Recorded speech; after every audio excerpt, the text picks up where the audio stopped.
this episode's fun. Welcome back to the Quantum Connection. We are so excited you are here. We have a fun episode for you today. We're going to talk about all how to thrive in winter because, as you can probably tell, winter is on its way. We're well immersed into fall, and winter is now here. So we're going to be talking today all about how to thrive in winter. We also want to remind you that you can tune in on YouTube for this as well. See if you want to watch and hear us there. If that's the platform you choose to listen to, you can check us out on YouTube as well.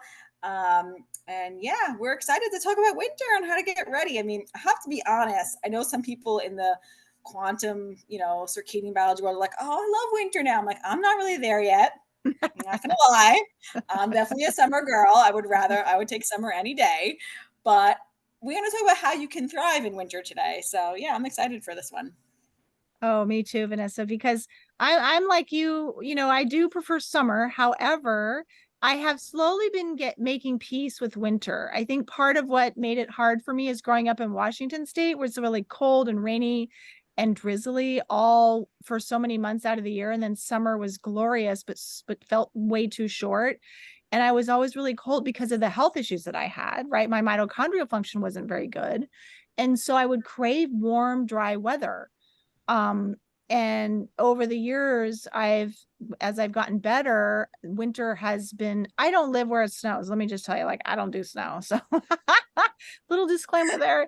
Like, I'm right on the ocean, so it never is varies between 50 and 65 degrees most of the year, and it's more humid, and it works for me. But I sometimes long for colder to get that variety, and then hotter, so I go away to do that. But seasonal variations have become so much more of part of my awareness insofar as my health practices. So I'm so glad we're doing this episode today, because honestly, I don't think people really think about it as like in that way. Like, what is the difference for my body in winter? How does winter actually support my health? Is there some point to that as far as the way my body functions? Does my body want to experience cold? We don't think of that. We think of, oh my God, it's Halloween, and then it's Christmas, and how exciting, and what am I going to make for Thanksgiving? And uh-oh, it's getting dark earlier. Like, we do recognize these differences, of course, right? We're alive. But I want to talk today with you about how can we actually utilize winter and make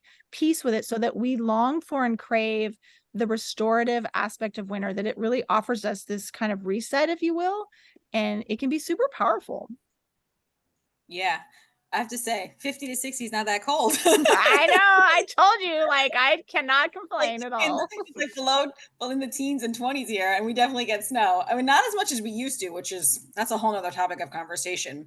But we don't really get. When I was younger, we used to get like snowstorms here, like real like Ooh. snowstorms that were like feet, a couple feet, and last day no school for a week. Now we get some snow, but it's definitely not where it used to be. But yeah, I mean, it's not that I hate winter. I just prefer summer, and there's definitely a lot of things I do like about winter, for sure. And I think that yeah, even like it's pumpkin season. Like I like that, right now. Like I mean, even though that's kind of like, I don't know, cliche or whatever. I like that still, and I like the holidays coming up and all that too. That's all exciting. But there's a way to manage all of that and not make it like, unfortunately, I want to just segue with this is a time where unfortunately a lot of people gain a lot of weight because of Right. they get into the holiday season, and then they're like, it's like they have one meal off of their whatever, people are usually dieting or whatever, they have one off meal, and then they like continue, okay, I'll start again in a couple weeks, then I have this party, I'll start again next week, or then I have this, and I did that too, like, and they all of a sudden there's all the way till Christmas, and it's like, okay. So we're going to talk a little, I think we're going to talk a little bit about diet too today and what to do with that. But all of the circadian practices that we preach will have your body functioning a lot better, so then you really won't have those cravings as much. And I found that to be true, for sure, on this journey. So it doesn't really turn into an everyday has to have a treat kind of thing, or every day as a holiday kind of situation through the winter. And I'm sure we'll talk about that. But food is definitely something that kind of food is not that kind of food that we should be eating throughout the winter. And we'll definitely go there. But I think what we should start with is just that obviously the light changes, Mm-hmm. right? In the Mm-hmm. in the wintertime, right? Yeah, So so I'm in the 37th latitude. So that is the same latitude as what I'm thinking, southern Utah, going all the way across. So it's not super low. Like I'm 6 hours north of LA, which is kind Mm-hmm. of along the line of Phoenix-ish, you know. And so Mm-hmm. 37th latitude. What is your latitude again? So, I don't know, 40 something, but Okay. I'm on Long Island, New York. Okay. But So higher that we go, like yeah, probably getting to be where you are, there's not UVB light hardly at all in the winter. That's a huge difference and the most important starting place for us to begin. yeah, and I honestly think that some people don't even realize that, like, number one, Of and course. Yeah. that there's We're not not taught UVB that. light. They're not taught about it. They're not thinking about it, and they don't think about what are the benefits of UV light or UVB light, because there's going to be UVA. But even that is it's not here all day. It's only a small amount of time. Shorter window, right? Yeah, it's a shorter window, right? So where I live is the days get really short. So you're talking about, like, the sun is up by say 8-ish, and then it's gone by 4. That's the there's those short days, sometimes even earlier. It's like 3:45. You're like, and the daylight savings gets into that, which is ruining Oh, that too. it's a whole nother That's a whole issue. other issue too. But yeah, it makes a very short day. It makes a very condensed day, right? So we have to think about, like, what is that signal that we're giving to our body. And I think I've mentioned this book before, but I it's Lights Out, the never ending summer. Like, summer is over and we need to make some shifts, right? We're not living in the never ending summer. We've got to definitely make some Mhm. shifts, and the light is the first key to that. So, like, the first things that I do is I have to be up before sunrise, like this time of year, because I have a kid who has to get up for school, unfortunately, before sunrise. I make him breakfast, I'm up. So I put on my blue blockers at that time. I wear the orange ones. It's easy for me to navigate throughout the house.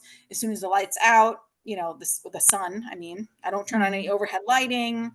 Um, I find, like, I can use just like the under cabinet lighting is enough for me to be able to, like, navigate around the kitchen, and it's not like the strong overhead lighting, right? Mhm. And yeah, I can do what I need to do, and then as soon as sunrise comes out, I'm out. So I think a lot of people probably have that same situation where they're up before sunrise. But I think that we have to make sure that we are keeping it more restorative before that sunrise time. We're not, like, in a high stress paced, anxiety kind of thing at the time. We're not, like, doing a hard workout. We're not, like, running around, like, being anxious and doing a lot of things. Like, it's kind of, try, if you can, keep it more restorative, so we're not stimulating our cortisol and revving that up at an inappropriate time. So I try to keep it more restorative as much as I can, and then I get out and I do take a little bit of a sunrise walk. It's like literally sometimes before sunrise, and I walk for like a mile or two. But it's not this, like, fast paced, like, high, like, energy workout. It's like a nice, slow, restorative, watch the sunrise walk with my dog. Nice. Mhm. Yeah. So it's like that's number one. So the daylight's going to shift. So now, again, as the daylight shifts too, the nighttime shifts earlier for me. So it's dark at my house and the sun goes down about 4. I'm trying to keep the house pretty dim at that time. Like, we have incandescents, and sometimes the kids need to use them or whatever, but I try to keep as much lighting as I'm the light police, turning off all the lights throughout the Mhm. winter all the time. And, like, I use lamps instead of overheads, like the under cabinet lighting and the lamps I have here in my living room. I actually just put I'll just say this one more thing before I let you talk, because I'm sure you have things you want to say. But my little guy actually just said to me, the light, he has an incandescent bulb in his room, and he has a light, like A a lamp, lamp. like a lamp, table lamp. I'm gonna get the word, a lamp. And he's like, this is, like, kind of bright. He's like, do you have a different bulb? I was like, I've got a red one Wow, that's downstairs. exciting. I'll put a red one in your room. I was like, I changed it this morning. You're like, With it the is red bulb. almost Halloween, Let's put a red light in your lamp. Yeah, exactly. Yeah, I was actually I thinking that. love I'm like, it. oh, for Christmas, I'm gonna put, like, not really for Christmas, but, like, that's gonna be my excuse. Red lights on the outside, because I hate it. Mhm. I hate the outside lights, like, outside my front door and by the garage doors. Oh yeah. Like, so Then I'm like, then oh, you can put red in and it won't look so funny. It's seasonally appropriate. so Yeah, yeah, excited. yeah. I love it. So, Yeah, so yeah, but why all the fuss about light? It's like when you said that, I love that phrase, the never ending summer, and you're me referencing the too. book Lights Out, right? I think it's T.S. Wiley or I Yes. can't remember Yes, her you got it. name, but excellent book. This author of this book called Lights Out had developed breast cancer. So she did a deep dive into the health world to try to unpack what is causing this, not getting any information from mainstream or allopathic medicine because they don't have anything to offer in the way of the causes of these issues, right? They don't focus on that. They focus on making money for drugs and all the treatment and whatnot. That's pretty super invasive. But when Yeah. we recreate and maintain our indoor environment as if it were summer by keeping all the lights on, by keeping the heat at 75 or whatever people keep it at 70, this actually causes a great amount of harm to our bodies. I mean, obviously in summer that applies too, but it's even more acute in winter because of the longer periods of darkness. And so, and I was obviously, I mean, I did all this, right? I wanted the lights on and I'm working at night and I don't want to go to bed. I'm fighting it. So it seems so early. And I just didn't like having to having it dark so long. So I would do all those things that I didn't realize were just making my chronic fatigue worse and my energy worse and my sleep even worse and my Mhm. hormonal imbalance worse. And so that's what happens when you keep all the lights on late. And Vanessa references like not having overhead lights, because when the light is overhead, your brain is thinking the sun is shining down on you and it's going to really confuse your hormone production, or rather hormone signaling. And so your body's like, well, it's really bright out. We need to crank up the cortisol. That means when you go to bed, you're going to have the racing thoughts and the busy mind, and you're not going to be able to calm down. And even your heart might be racing because your cortisol is elevated. And the melatonin, which cortisol opposes, is lower. So you're not going to feel sleepy and you're not going to be able to get into a deep sleep. You're not going to be able to get into the deep sleep which is when your body is self-cleaning. So that's when the apoptosis and autophagy happens, which is programmed cell death, and then the cellular restore and repair. So it's really serious. Like the light issue may seem like, oh, it's kind of cute, but it's actually quite serious because what light really impacts is hormonal cancer. So remember, if you haven't listened to our episode with Dr.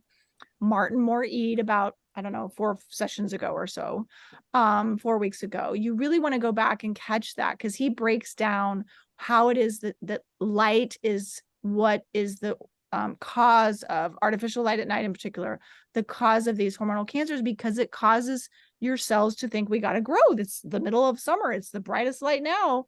And we got to get ready to make a baby or whatever. So your cells are proliferating and they should not be. So then everything gets deranged and you're going to start going down that cancer route. And that's why this is so important. We're doing this episode to bring this to your awareness. Yeah, I mean everything you said, 1,000,000%. I almost think of turning the lights off as cancer prevention, It right? is. It is, Like, Vanessa. if It you just think is. of it that way, like I try to swing it to people who don't like really understand it. I'm like, it's cancer prevention because you always have cancer cells in your body. Yes. They're always there. They're always popping up. But your body's job every night is to do this apoptosis, which is the cell death. In when it's what controls that is light. Yes. Okay, that's what's the key thing here that you were bringing up is that the melatonin is controlled by light. And if you are suppressing it by keeping the lights on and by eating late at night and by looking at your TV and by looking at your screens, and it's not saying that you can't do that, there are mitigation strategies, there are ways to work around it. I still turn off my screens completely, even the red ones, an hour or so before I go to bed personally. Mm-hmm. Mm-hmm. But there are ways to mitigate it. But the point of it is it's cancer prevention because if you're not having enough melatonin in your running through your system at night because your cortisol is too high, they're opposing, or if you've eaten food that you've also your body's busy doing that, you're not getting that apoptosis, you're not getting that cellular death, and you're not even getting your regular cellular cleaning with autophagy. That's just your regular, natural, everyday run the dishwasher, clean everything out, like you're just gonna get a buildup of junk in your trunk, and we don't need that. Like we To need to quote clean. Dr. Courtney Hunt coming into the show here. Yeah, you know what? That's true. That's where I got that from. Thank you. I mean, sometimes you forget where they come from, but yeah, that is true. That is Dr. Courtney Hunt, and that was one of the first things that that she taught me when I was following her, and good for her. She taught me a Oh, lot of yeah. really good So important things. important. Yeah. So, like, amazing. Like, you need to clean all that out every night. That's Yeah. what you should be doing. You need to run those programs. And if you're not running those programs, you are building stuff up. And that's the So it's key not is that just cancer, but it's also oh Alzheimer's. yeah, oh All of yeah. if your tubules in your brain aren't getting cleaned out at night through autophagy and then the apoptosis with the bad cells, you're going to get whatever, what would it be called? I don't remember the technical term, but you're going to get those microtubules in your brain are going to be compromised. There's Mhm. lesions or something that happens, I forget, but anyways, that's where the Alzheimer's comes into play. So all these metabolic syndromes, so cancer, heart disease, and the Alzheimer's. And now let's also include depression, because that is Diabetes, also metabolic disorders. diabetes. Thank you. All of Yes. these things are tied to your Light. light environment. Mm-hmm. Mhm. Yeah, Mm-hmm. huge. So it's really important that you're starting to dim the lights down. A dimmer switches aren't actually great. I don't like to use that word because then people don't know that the dimmer switches can add a lot of flicker, They which do. also is going to activate your nervous system. So not dimmers, but lamps are great.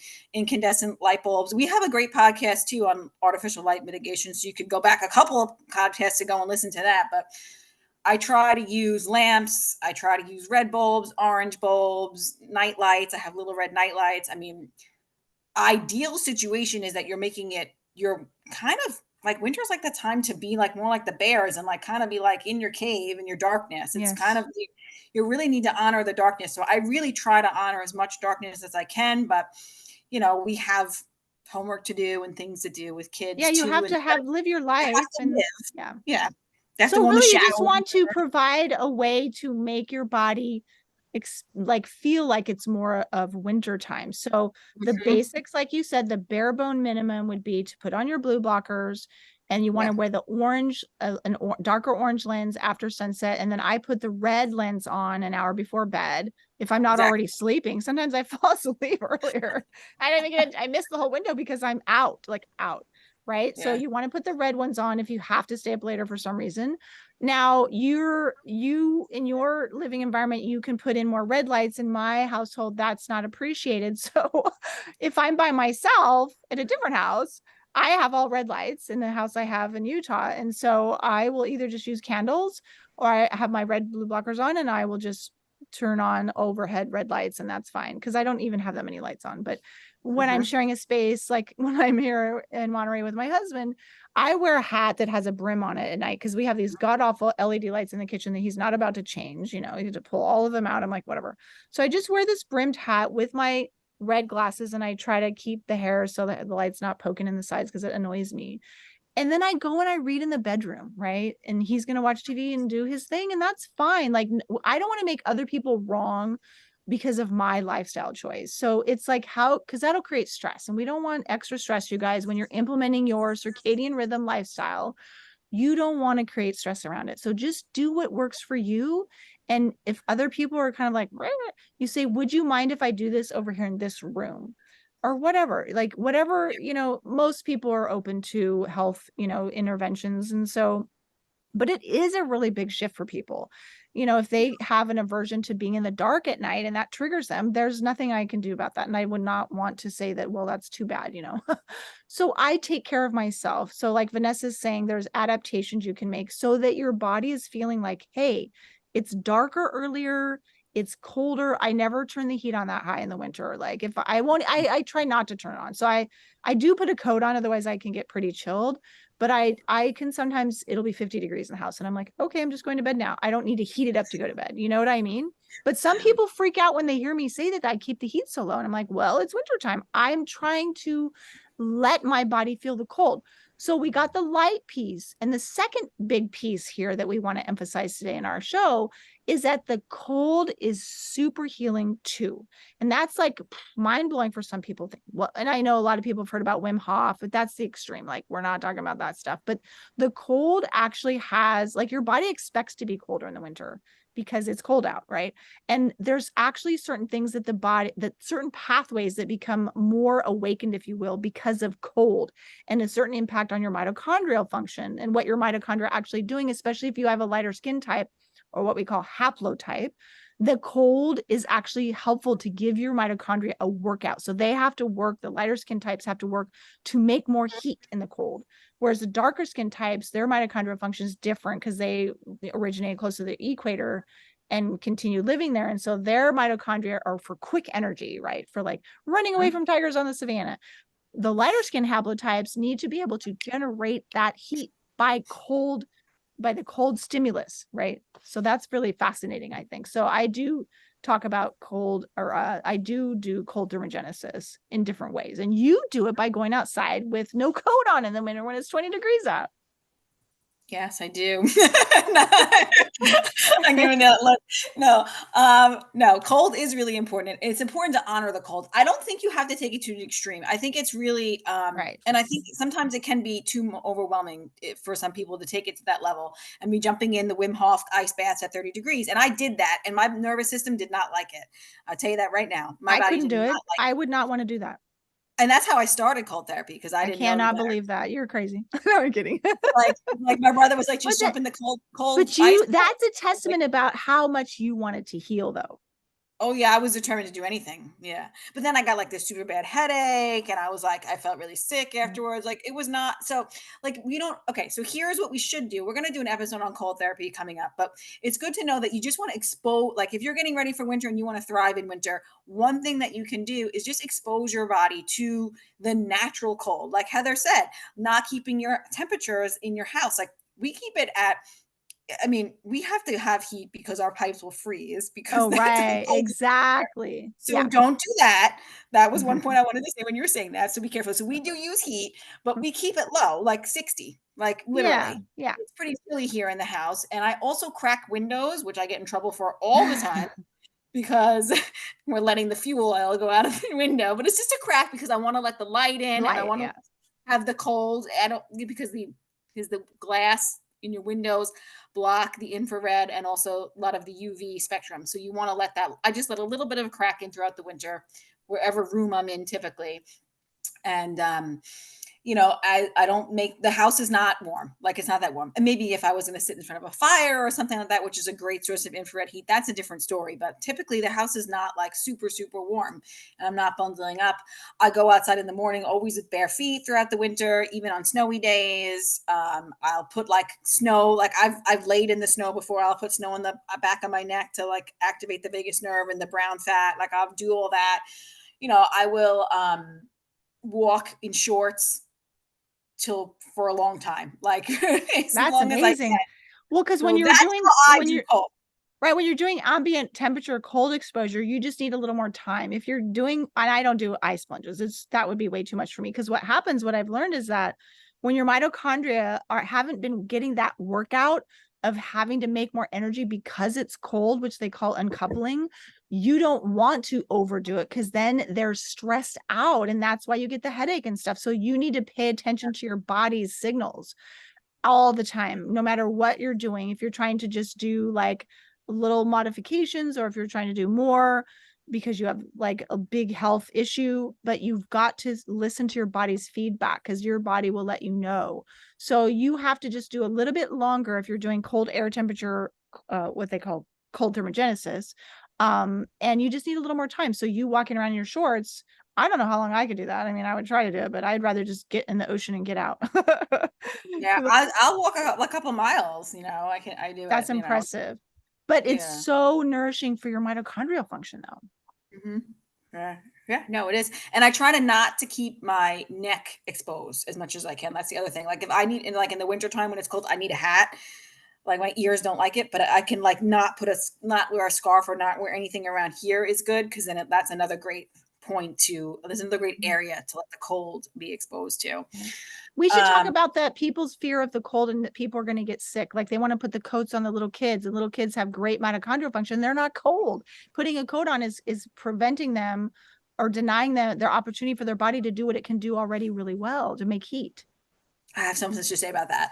Okay, go. Like because I feel like, and I think I said this in another episode, like we don't like listen to our children, and they have like their own innate ability, and they know, like, and I also really think it depends on your constitution, like as from a homeopathic perspective, Yeah. it also depends on that. Some people run more hot, some people run more cold, depending on what layer of healing that they're in or what constitution they're currently in. But my kids would get in trouble because they'd be like, I get the phone call from the school, or like even as a teacher, Wow. like, oh, they got to wear that coat outside for recess. I'm like, do they though? Do they really have to wear their coat, or is it that just because like there's some sort of nonsense with that? Because Yes. my 7-year-old still, he built a snowman last year in shorts and a tank and a t-shirt, and he's fine. Like he Yeah. loves it. I Yeah. mean, loves it. So this is like, you can't you can't put people into a box. I don't like Mhm. that. Like, you don't, and not everybody has to wear the coat. If Mm-mm. they're cold, they'll put a coat on. Yep. Not everybody needs to do that. Like, so And I that's don't like, believe they're going to get sick just because they don't have it on. I think they're more likely to not get sick.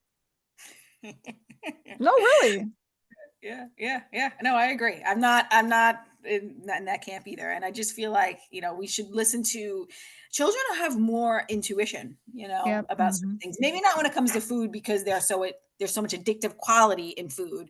That's a whole nother story. But they definitely have some definite intuition that we should listen to, and see Totally. what to do. So, all right. So we've touched on light.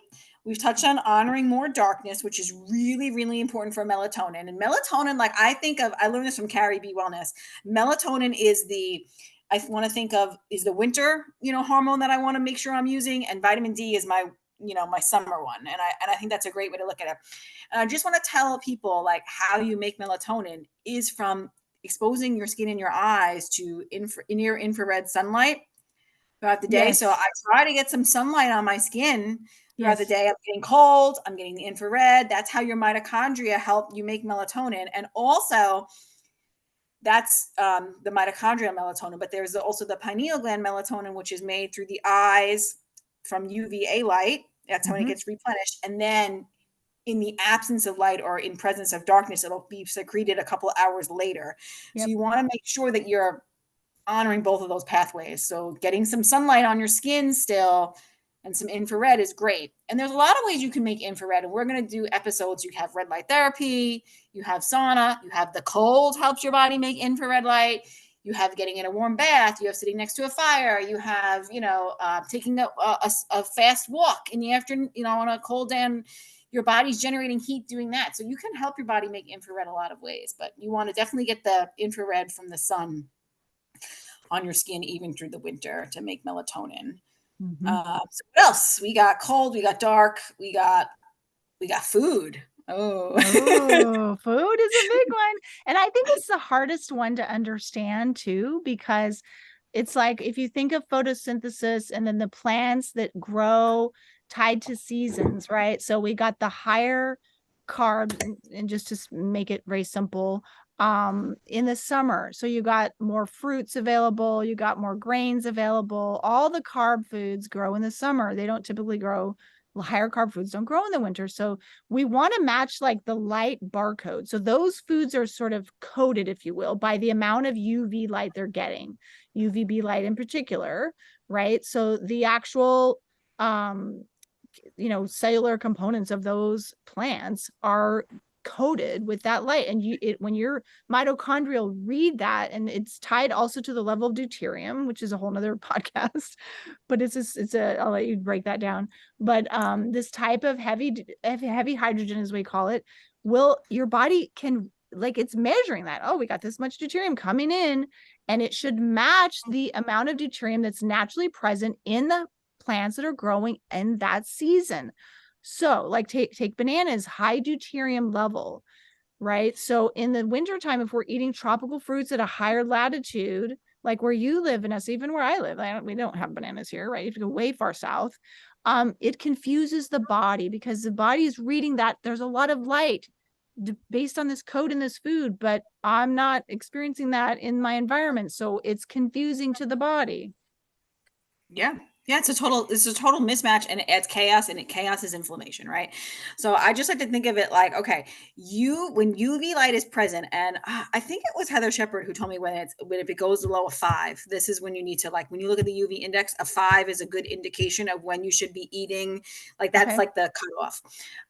So if you look at your UV index and you see it's becoming to a low 5, which is starting to happen. We're like a 6.5 where I am right now. It's coming soon. Yep. This is when you want to limit your carbohydrates, and not totally, but you want to move to these more carbohydrates that are more cellular stable, right? And things like that. But the thing is with the deuterium is that what Heather is saying about deuterium is that is a heavy hydrogen that jams up the mitochondria, jams up the ATP, right? And when you're consuming all of that in the summertime, your body is able to deplete it because you are in that same light frequency of that strong UVB light. That is where we deplete deuterium. So that nature makes no mistakes here, right? We are able to eat that higher deuterium content fruit that has the light code in it, and it matches, right? And we then can eat that and go into the UVB sunlight and deplete it. In the wintertime, you don't have a mechanism to deplete deuterium. End of discussion. There is no mechanism. You can deplete anything that you've accumulated throughout the summer by using ketosis, by honoring by using sauna, by not eating all those kinds of higher fruits, and all of that. You can deplete it by doing that, by drinking water from a higher latitude, all the things, right? But if you keep consuming it, then you're going to build up again. So you have to, Mhm. like, it's like taking a break, letting your body take a break from those kinds of foods. I'm not saying you can't not do it on like a holiday or something like that, but really most of the time you don't want to be doing that. So for me, what I do is I just eat what grows in season, and it's really, Yes. really, really easy, and I don't really have to think about deuterium or anything like that. I don't ever think about it. But basically, you just want to just eat what's in season. So right now, what I had a long conversation with my son yesterday about this, because he was asking me all kinds of questions about this, which he was asking Great. about evolution, and he was asking about, yeah, he was asking about where did we really come from, and I was like, well, we come from bacteria, and he's like, yeah, my teacher said that. I was like, oh my goodness, yes, said that. I'm like, amazing. I'm like, yeah, the mitochondria, that's where we grew from. And he's asked me about the Native Americans. He's like, well, what did they eat in the winter? I'm like, well, what grew? And he was like, I don't know. I'm like, veggies. I'm like, what veggies grow in the wintertime? And he's sitting there thinking, Giving he's him a coming up with, workout. yeah, because it's good, because there's no UVB light to grow it. It's too Mhm. cold. It's too dark. You cannot grow food this time of year. So you only really have meat available. And he understood that after some time. Like, that's what's available. It's going to be really meat. There is going to be some dairy and eggs, but honestly, that also would have been more limited, Mhm. because the cows are. He actually said this. He goes, "Yeah, the cows don't have the grass to eat." I'm like, "Yeah," and the chickens don't have the bugs in the grass to eat, because it's not. It's all not really growing this time of year. So you would have some of it, but you wouldn't have a ton. You know, Right. so, I mean, I still eat eggs, I still eat cheese, I still eat dairy throughout the winter, and I eat meat, and a lot of meat, and I would do more like soups and bone broths and stews and things like that. That's kind of where I kind of lean towards. And I also eat like more like cellar stable root veggies. So that's like your carrots. Like, this is what's available at my farm: carrots, parsnips, turnips, Rutabagas. rutabagas, thank you, squashes, all the squashes. Like, I've got like 15 squashes and apples, a lot of apples. Apples last longer too, and I do them stewed, which is better for your Mm. glucose. Um, but they're all laying on like my countertop right now, and they're gonna last a long time. Potatoes, they're not gonna go bad. Like, if I keep them in a nice, cool environment, they're gonna last me through the winter, you know? So do I do days where some days it's more like more carnivore, keto? Yeah, and then I'd add some carbs in maybe the next day, because I'm at a place where I don't really like to do carnivore keto for too long of a period of time, but I like to bounce in the carbs. So like maybe one day I'll have no carbs and the next day I'll have some potatoes. And Mhm. then I'll do another day with no carbs or maybe two. And then the next day I'm going to have butternut squash or something like that. Mhm. So that's kind of how I do it. But yeah, you want to eat less carbs during the winter time. It's not the time to be eating an abundance of carbs. And we're not even talking about processed foods. We're talking about like fruits and Whole veggies. foods. Yeah, we're We're talking talking about about whole whole food. foods. You And know, the you want hardest to thing is this time of year is so hard for people because that's when they start ramping up the baked goods and the holiday parties, and it's really, really challenging. So, but if you think about it, like part of this is a mindset shift big time. Really, really huge. big because we are tribal people, we're social mammals, and we want to connect, we want to commune with people, and we do that through food. We're such a food centric, well, I guess most cultures are, humans are very food focused as far as like the connecting with others and like, oh, let's everyone bring a baked good or a dessert, right? And in the wintertime, you want to be part of the group. Or, I mean, all the time, but especially during the holidays, right? You want to be doing your socializing. And so it can be super challenging. But, those people who I think are pretty few and far between who have like excellent mitochondrial function and no illness, no, nothing, like, right? Maybe they can get Just away like with nobody. maybe we can get away with a little more carbs in the winter. I am not one of those people, like, especially 4 years postmenopausal, like the weight just like easily comes on, very hard to get off. So I really try hard to be mindful. I might have a few, like deliberate, like, well, I'm going to let this slide on.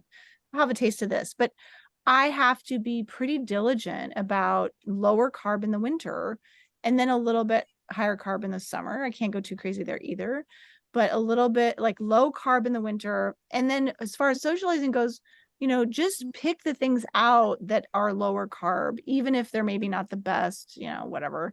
But at least you're not like inundating your system with sugar and high carbs, which are going to confuse your body and make you inflamed. Let's just be honest. It's going to make you inflamed. It's going to make you feel like crap. You also aren't going to sleep as well because your body is not expecting to have that level of sugar in the winter. And all carbs break down into simple sugar, so it's all the same. So, like the rule of thumb, like Vanessa's saying, is just go to your farmers markets. I'm a big proponent of those. And then you can see what's available. You'll see right there very clearly what's growing in your region. They don't usually ship it in for more than 100 miles. So it's pretty local regionally.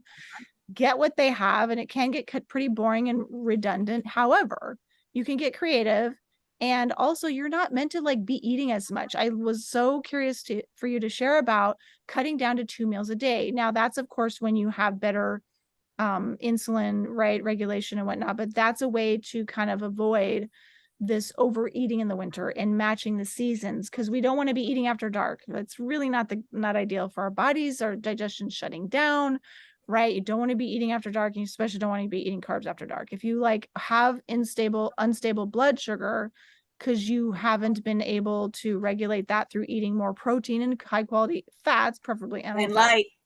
and yes, and light is a huge impact on your insulin, huge. So you want to do all those Huge. things, lights first, and then manage your macronutrient ratio.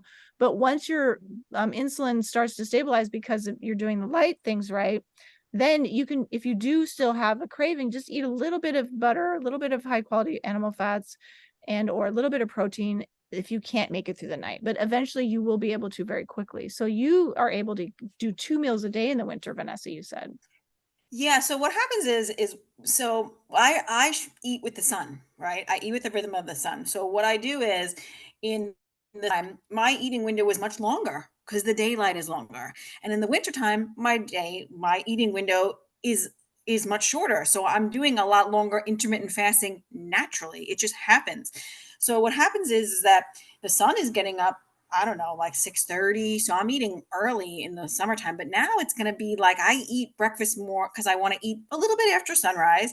I usually eat within the hour. So I'm eating more like 9ish. And then since that happens, I find myself not as hungry and I could go, because I do eat a very I wouldn't say a keto, but it's definitely more like it's no carbs. It's more like steak and eggs and all the kind of that, and maybe a little bit of veggie that's still right now, but soon it'll be kind of more like steak and eggs. And then I'm really full and I'm satiated. It manages my blood sugar for the day, and then I'm not really hungry again. Like I can go hours without eating, and I could eat. I'll eat again early, so I'll eat at like say 3 o'clock. That's before the sun, because the sun's going down, and then I don't eat again for the rest of the night. Was there a time when I had to do what Heather said? Um, Maybe like 2 years ago with the butter at night or something like that. But it's been a long time since I've needed to do that. Cheese used to help me make it through because there was like some protein and fat there. That was like a good snack, like if I needed to. And like around my cycle, I might do that. So like around my cycle, I might be a little hungrier and things might be a little bit more challenging. So maybe I'll eat like a 9 o'clock protein and fat breakfast, maybe like have a little bit of cheese in the afternoon to get through, and then eat my dinner, and then I'm done for the day. And I feel like if you eat enough, also, not that calories is all the thing, because it's not, but if you like, also you have to eat enough at those meals. You can't be like having like, oh, I had one egg for breakfast and think that's gonna satiate me. Like you need enough proteins and fat to really, fuel you. And also, just bringing that up too, fat, the energy production that we get from fat is 4 times higher than carbs, right? Yep. Get way more So bang for your buck. really way more bang for your buck. So like if you think about it, like I haven't eaten since 4 o'clock yesterday, say in the morning. That's 12, 14, 15. It's like 16, 17, 18 hours, sometimes 18-hour fast. You that's a long fast, and then you eat a protein and fat breakfast. That's going to continue that process of healing. You know what I mean? And then do I eat a little bit? If I'm going to eat more carbs, it's going to be that 3 o'clock time. Like that's when I'm going to throw it in, like that. If I'm throwing some butternut squash or a potato or some carrots or whatever I had, that's when I throw it in. And it seems to really work very well. And But how did I you love manage this. all this when you had to go to work? And a lot of people are trying to do this they don't have control over their schedule the way they want. Well, to be honestly, I wasn't thinking about this when I was working at all, like because I was like when I was working as a teacher. But I used to pack my breakfast with me though and take it with me. There was a lot of things I did incorrectly back then, but I didn't know better. Now I know better, like getting up and doing a fasted workout to spike my cortisol and drinking coffee before my meal to spike my cortisol. Now I would never do any of those things. But I used to bring hard-boiled eggs with me and almonds and cheese and raw cheese with me for breakfast, and that's a breakfast. That's good. Yeah. Not one, two or three hard-boiled eggs, I would suggest. You need protein. You need to eat, people. Just Yeah. because we're women, I want to say this to women. Just because you're a woman, you think that we have to, like, I want to lose weight, I got to skimp down, and you're skimping down on the wrong things. Don't skip down on the protein and fat. Skimp on the carbs, not the Yes. protein and fat. Like this is so, I want to drive that home because that's not health. You're gonna have all kinds of hormonal issues by not eating enough proteins and fat. Um, so yeah, I would just plan. You have to plan. You have to bring food with you. You have to have a plan set. I still plan my meals, even though I work from home. Like I'm like, I know what I'm eating tonight for dinner, like I know, because if you don't have a plan, it's harder to succeed. That's just my personal opinion when it comes to this.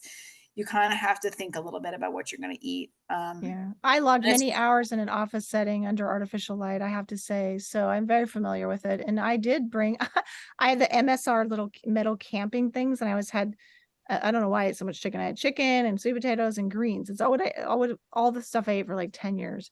And people would look at me eating my chicken. They're like, "You're a vegetarian." And it's because I brought my own food and it was in a metal can. And I always thought, like, really? You cannot see this chicken I'm eating? Because people think that. And I thought it was so interesting. And but I got that so many yeah. times over the years. That's so funny.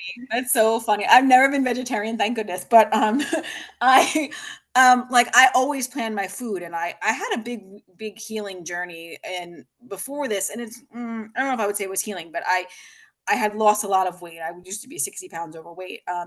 And people would always be like, oh, you eat so healthy, you plan your food, blah, blah, blah. And now I look back at some of the things I ate. I'm like, that wasn't really a great choice. Like now I'm like learning, more. I mean, we're always on a growth journey, right? Always. Like that's just life. I also want to touch too on this fasting thing because I feel Okay. like, okay, so you're going to have a little bit of a longer intermittent fast, more rest, more repair, more regeneration, more melatonin, right? All of that, more darkness. But you're also going to have longer fasting, with longer. Just by default, because we want to go to bed earlier in the winter. You don't have to go to bed at 7, but I find Sometimes myself I do. getting sleepy. I know if I'm really tired, I will, because I know my body needs it. It's Yeah. telling me I need extra time for rest and or repair, rest and repair, right? There's more of that going on. So, but I mean, in the wintertime, I like in summer, I might go to bed at 9, 9:30, 10. 10 is way late for me, but Yeah. don't want to stay up too late, but you can stay up a little later. And then in the wintertime though, I'm tired by 7, 7:30. I'm running to crawl in bed earlier. and get, Same. so you'll, by just naturally, you'll end up fasting more overnight. Yeah, yeah, and I'm also shifting my dinner earlier, if it's even dinner, if you want to consider 3:30 dinner, but like it's shifting really early because of the light cycles, and then it's a longer intermittent fast. And if you are going to fast, and I know people hate this because everybody finds it so much easier to skip breakfast because it's just so simple to skip breakfast, and nobody bats an eye at that. Everybody's like, that's fine. But if you tell people to shift their fast earlier, they're like, don't eat at night. Why not? Like, I Yes, have no idea yes. why that's a problem because if you just TV, food, shows, like it's all connected, right? Well, family So like, dinner too. yeah, yeah, yeah. Like, yeah, that too. That's a little bit of a struggle because I am sometimes, a lot of times in the winter, that is a thing for us because I'm eating sometimes without the kids and not my husband. That does happen a lot, actually. But I do it because it makes me feel better. So I'm fine with that. It's not that I'm not there with them. I cook them You're dinner. there. You're just I'm not there eating. with them. Yeah. I'm present. I'm talking with them. It's not like I'm not there. I'm just not actually eating the food at that time. So it's fine for me. And I do try to make their dinner earlier. Oh my God, Heather, I got to tell you this. So my kids were so mad about eating earlier. Like, like, why Ooh. are we eating at 4:30? It's only 4:30 or 5 o'clock. And I'm like, this is what we eat now. And they just used to it now, like every once in a while, like in the summertime, it would get later because it's summertime. We eat a little, they're like, we're starving at 5 o'clock. I'm like, That's train them. hilarious. It is hilarious. I'm like, where's dinner? I'm like, It just goes to show you how important rhythms are. And this is all about yes, rhythms, right? The so rhythms of important, so what important. your body wants to be doing when, and like the rhythm of the night and the day and the seasons. It's all about rhythm and energy. Yeah. It so is. It so is. Yeah. Yeah. So we want to going back to that fasting. If you're gonna fast, you really want to give your body a breakfast still, and you want to give your body a breakfast after sunrise, and you want to still feed it with that protein and fat breakfast and do that. And that it's another secondary timekeeper. Food Yes. is So a it's a timekeeper as Zeitgeber. yeah. Food Thank you is for a that. signal to your body that it's daytime, time to eat, Yes. light out. Yes. Yeah. Yeah. So you want to do that, and you want to give the body that signal. And then I also think I don't know how to say this, but it's okay. So it's okay to fast from, like I said, from like breakfast to breakfast. If you're gonna skip something, skip that second meal. Skip your lunch. Have an earlier lunch if you need to have something else, and then fast. Or and you're gonna do these longer fasts. Like everybody talks about, like, oh, that's how we get autophagy and apoptosis as we fast, and it drives me freaking crazy because I'm like, well, if you're looking at blue light, maybe you're not getting an autophagy and apoptosis, and if you're ramping up your cortisol, sometimes depending on your level of illness, I think a fast can be very stressful to a person, and Mhm. depending on where your hormones are and if they can actually handle that is a big question. And I really think that, like, people tout the fasting as that's how we heal, and I'm like, I think hold the phone, take it back 2 steps. I'm not really sure that that's how you heal. Like, you need to be doing so many other things, and you need to be managing your cortisol, and if that cortisol response is too high and your fast is too stressful for you, you're not getting into autophagy and apoptosis, in my opinion, because your cortisol is shunting your melatonin just because your body is too stressed. Like maybe somebody with a thyroid disorder or like big metabolic disorders, like this could be just a little too much. So I just want to caution you on it. I think the intermittent fasting is fine, but I'm saying these Yeah, but longer you have to fasts. have good redox for that. Absolutely. Right. Plus your Yeah, leptin's going to get all, your leptin signaling is going to get all messed up because your cortisol's too high because your body's stressed out. Your leptin can't dock at night to then take a read on the level, right, of energy stores you have in your body. yes.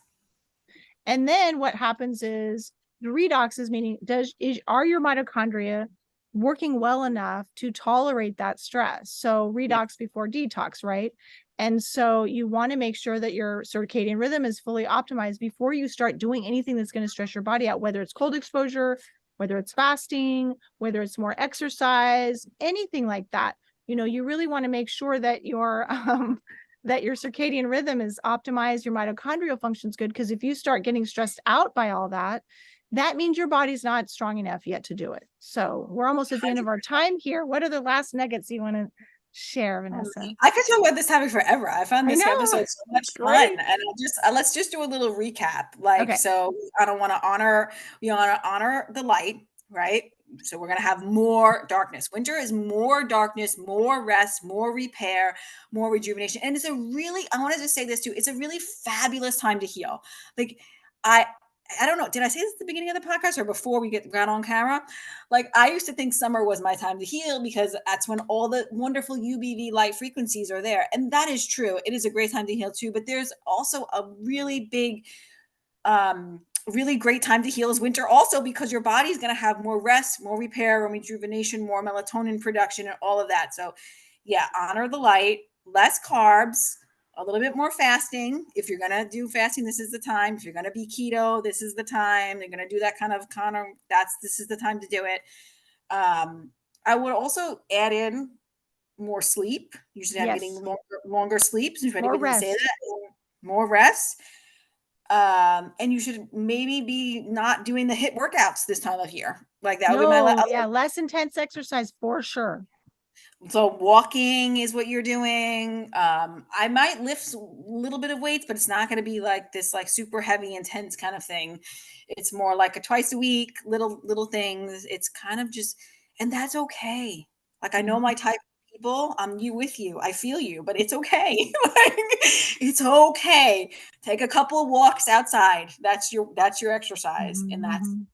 good to go. The Like cold is the workout. The cold is the workout. yeah, that's a hard thing for people to get. I know, And I then I know. also would say add in some infrared exposure, Yes, whether you're gonna yes. be reading red light, whether you're gonna get outside and get your skin exposed, sauna, firelight, warm baths, mineral warm baths, all that, cold exposure, it's all gonna help. But add in infrared would be the last thing. So I Fabulous. think Thank you that for that recap. Yeah, I think we got we get all the it all. major points. It's wonderful. So I hope for all of our listeners and viewers that you can take this in and let it just sort of, settle. And if it's a big mindset shift for you, just give it time and just start to try a little bit of some of the things we've mentioned and see how your body feels so that you can gauge where you're at and how much you can actually change in your lifestyle because you want it to not shock your system. You want it to be a gradual adaptation because you've got to trust your body. Your body knows what to do if given the right exposure, the right inputs, right? And so just trust that your body will adapt and it will start to crave. You might start to even appreciate the cold and start to seek it out and do a little bit more cold exposure every day. And you might appreciate grounding for a little bit in, I don't know about grounding in snow. I've never done that, but at your area, if there is snow, that then you might actually find yourself wanting to do that, right? And so just take it slowly. And so hopefully this episode has been helpful for you to start to embrace winter and see it as an opportunity to do some deeper healing. So thanks Yeah, so much for I love it. tuning in, everybody. We look forward to seeing you next week. Yeah, thanks so much.